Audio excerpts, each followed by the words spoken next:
La COP26 sur le climat va s'ouvrir avec des catastrophes. Voir la Terre d'en haut une deuxième fois à 5 années d'écart a-t-il renforcé votre conscience de la fragilité de la Terre? Oui, clairement, mais il suffit.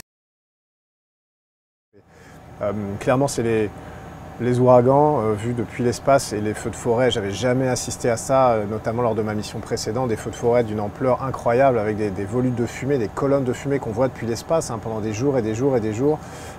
C'était impressionnant de se dire l'énergie qui était dégagée et les dégâts qui étaient évidemment provoqués pour les gens qui avaient la malchance d'être sur la trajectoire de ces incendies. Et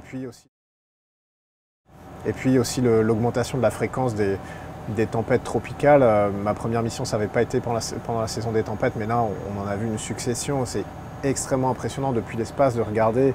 On peut quasiment regarder dans l'œil du cyclone. C'est des murs de nuages de kilomètres, une puissance phénoménale. Ils sont de plus en plus fréquents, de plus en plus destructeurs. Et ça, c'est aussi inquiétant. La pollution des rivières ou l'érosion des sédiments le long des cours d'eau qui arrivent dans la mer et qui détruisent les terres arables en amont.